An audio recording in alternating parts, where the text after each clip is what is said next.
Salut les espions et bienvenue dans cette nouvelle vidéo. La promesse est pour vous. Hashtag Proverbe 31. Donc on est toujours sur le sujet de la femme vertueuse cette semaine.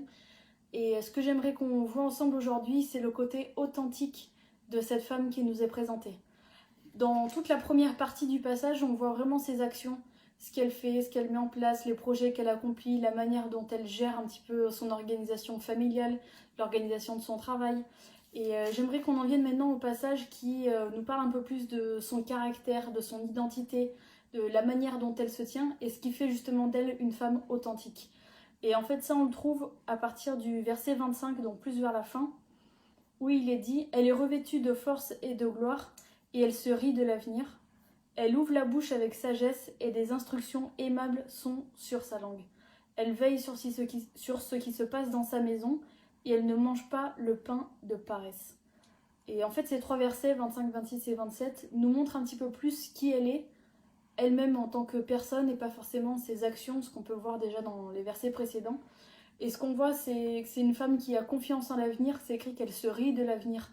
Alors, c'est pas dire qu'elle s'en moque et qu'elle ne s'en préoccupe pas. On voit au contraire que c'est une femme qui est très organisée, qui sait où elle va, qui a des projets et qui travaille à leur avancement. Mais en fait, cette manière de se rire de l'avenir, pour moi, hein, ça montre sa foi en l'avenir, ça montre son espérance. Et ça montre qu'elle ne s'inquiète pas, en fait. Elle n'a pas d'inquiétude à avoir parce qu'elle sait où elle va et elle sait par qui elle est conduite.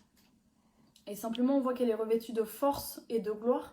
Donc la force et la gloire, ça peut être quelque chose qui peut démontrer un peu de puissance, d'autorité des fois, et qui peut être peut-être un peu impressionnant. Mais on voit à la fois qu'elle est une femme qui veille aux choses qui se passent dans sa maison, une femme qui est donc attentionnée et qui a des instructions aimables sur sa langue. Elle parle avec sagesse et pour moi aussi avec douceur. Et c'est bien de voir ces deux penchants. Ça veut pas dire que c'est juste une femme qui est guimauve, comme on dit, qui est toute fondante, toute dans la douceur et qui ne sait pas marquer les temps, marquer les décisions. Elle sait faire ça avec force et avec gloire parce qu'elle a cette espérance dans l'avenir, elle a cette force qui la pousse à marcher avec assurance. Mais elle reste dans des instructions aimables, dans des paroles qui sont sages et dans la bienveillance. Et c'est vraiment ce mélange-là, cet équilibre-là qui fait d'elle une femme authentique dans sa maison, dans son travail, quand elle rencontre les marchands, quand elle fait ses ventes, etc. Avec ses enfants, avec ses amis, avec les gens qu'elle rencontre, avec les pauvres qu'elle va aider, avec les indigents qu'elle reçoit, etc. Et c'est ça qui forme le caractère de cette femme, qui forme son authenticité et qui font d'elle cette femme vertueuse. C'est qu'elle sait faire l'équilibre entre les deux.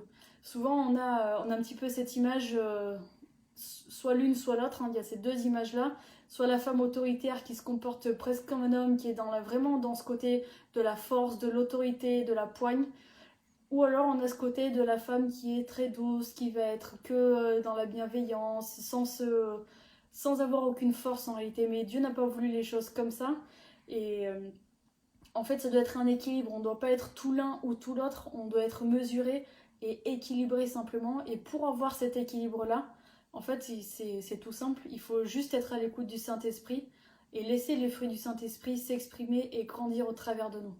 Ça va pas chercher plus loin que ça. En fait, c'est simplement d'avoir cette vie chrétienne, cette vie de foi et cette vie conduite par l'Esprit qui va te permettre d'avoir la bienveillance, d'avoir la foi, d'avoir l'amour et de les exprimer de la bonne manière, dans les bonnes situations, avec les bonnes personnes et de ne pas changer de visage en fonction de la personne que tu as en face de toi. Tu ne seras pas dans cette partie un petit peu autoritaire à la maison parce que tu es chez toi et que personne te voit, et à l'extérieur tu seras très douce pour avoir une bonne apparence. Tu auras cet équilibre dans les deux et tu sauras te comporter de la bonne manière pour être un bon témoignage à l'extérieur comme à l'intérieur de ta maison.